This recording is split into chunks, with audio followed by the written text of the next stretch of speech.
are we? What's your overall reflections today? I was delighted with the way we started, but we came up against a team that do what they do best. What we desperately needed was a longer period between the two goals, and you know that it's going to be an onslaught. You know that if you can keep that scoreline till half time, you know that they're going to make changes that can get them back into the game.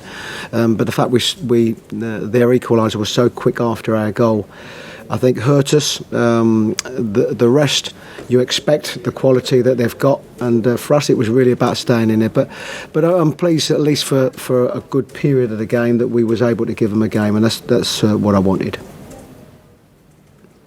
City worthy champions, Chris? Well, they are, because they've won it. But I think it's very small margins, very, very small margins, and for whatever their margins are, and what will happen is as you always do, Liverpool will perhaps look back on the season and maybe a moment or a couple of moments that would have got them the title, and so will City. They'll look back on maybe Company's goal or whatever that have won it to them, but generally the team that wins it deserves to win it. But there's almost nothing to choose between the two teams. They've both been incredibly outstanding all season, not only in the league but of course in the cups as well. Sorry, have they pushed new boundaries? I think so. Yeah. If I'm talking about the modern era, of course we go back and. The Arsenal team, the invincible team, and of course United under Alex Ferguson's and so. But I think in recent Premier League years, I think these two. I mean, to have the points that they've got, the goals that they've got, I think that's pushed. I think the level of this division, and I'm talking about the two teams now, their level in this division, I think to new heights. Yeah. Is it the case now that lower placed teams in the table come up against the likes of City and Liverpool, you just don't believe it? Maybe in a way it hasn't been in the past. I mean, the ironic thing is that we would be in that category as one of them teams. I can honestly say we don't go into any game. I know what the odds are and I know what generally happens, but we wouldn't go into any of these games thinking already before the game that we're going to lose. The things that you have to do to try and get a result, and the things that you have to do to try and get a result are becoming harder because of their levels. But you never go into a game thinking you're going to lose. But if you're asking me about how good Liverpool and City have been this season, yes, I think at the moment it's at new heights. Yeah. Is that worrying for teams doing bottom of the league with that gap? I've got two teams on 98 and 97 points. The general balance of the league, they'll stand again and get stronger again. Is that? No, and I must admit, no, I don't think it's something you worry about because it changes. And for what we're talking about at this moment, which has been an exceptional season for these two teams, in 2 years' time, a year's time, 3 years' time can be different, and the chasing teams, we talk about the top six, the chasing teams might have got that little bit closer. The game changes all the time, and I think the moment that we start thinking that there are teams that are too good that you can't get near, then you may as well not turn up. So I think there's always the thought that things can improve, the gap can get a little bit closer, but of course at the moment the gap between the top and the bottom is huge.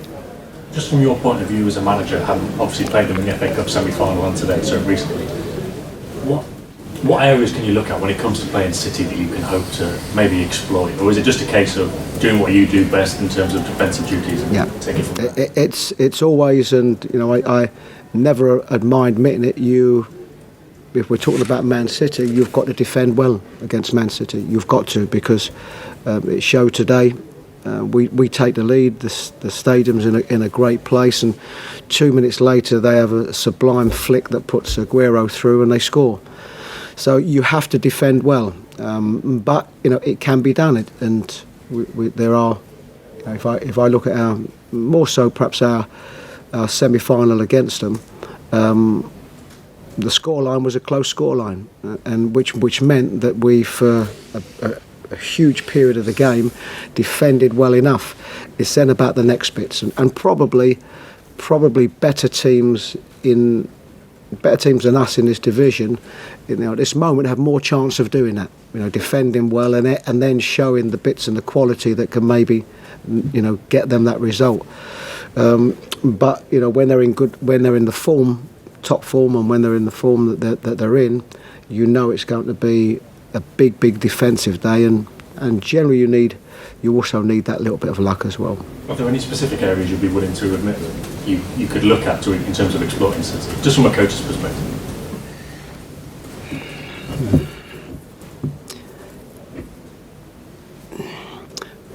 Probably the only area but that would be that the better clubs can do that is it's on transition. What these do. These are a wonderful attacking team, and when you get this type of teams, where they can be, where there can be some sort of vulnerability, not just City but all of them, is because they attack so well, is on the counter attack, on the transition. So they've attacked, not you've won possession and you can break quickly, but generally it's the better teams that can do it against them, perhaps not ourselves.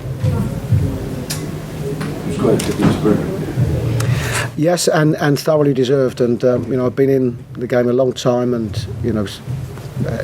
worked with some great captains. The first one I worked with as a player was Steve Perriman, who was probably as good as captain as I'll ever meet. But I've had the pleasure of working with Bruno for the last 4 years. He's a different type of personality, huge respect in the changing room for how he conducts himself and what he has to do to be at the level that he is now at 38 years of age. His lifestyle, the way he trains, the way he looks after himself. So a really great example, and he's been that wonderful go-between between me and the players, and he's helped me a lot in my time here, and the send-off for him is thoroughly deserved. Yeah. To get obviously the clubs, also a real hunger and desire to players to realise that with success of how you done that over the time over the seasons to maintain it when you could easily did.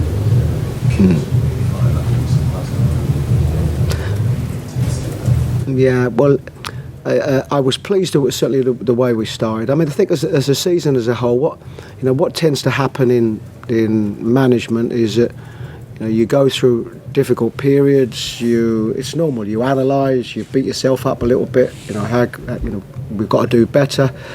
How can we do better? We're going through a bad spell, and sometimes you need to come through that, and you need a clear head to really analyse. Where should you be? If I'm looking at where we are as a club, only our second season, and in a league, you've got to look at the teams that are finished above you and think, well, should we be finishing above them? So it's probably, you need them calm moments, and certainly we had to wait, of course, until we knew that we was going to be in this division, and then you do think, and I think that overall, with the cup run as well.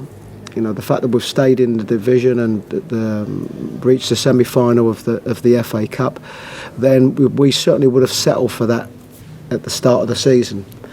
But I think as a manager and a coach, you always want more. So I would tend to perhaps view more on where we could have done better, and maybe be a bit disappointed of where we finished.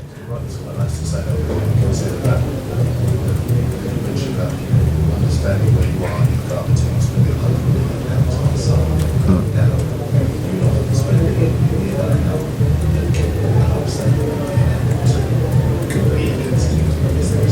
Yeah, and you do. I say you need them moments to and probably the summer. The summers, it will be a big summer for us as every summer. Analyse where we could do better. One obvious area is goals. And we've had to rely on Glenn. 36 years of age, keeps doing it, and And set play. Shane Duffy gave us 5 goals. We were missing Esquerdo's 5 goals from the season before. Gross's 7 from the season before. So probably if there's one area where I know that we've got to improve is, it's either goals from individuals or collectively as a team. We've got to be our wide players that haven't. Even through good performances, haven't given us enough goals, midfield players. So, that's the area where we know we've fallen short. And as I say, we want to be better next year. And I think sometimes you're better off thinking or admitting that we could have done better. As opposed to, I'm absolutely happy where we are, and you go into next season, thinking that. So I think we need to do better next year, and we'll work hard in the summer to hopefully do that.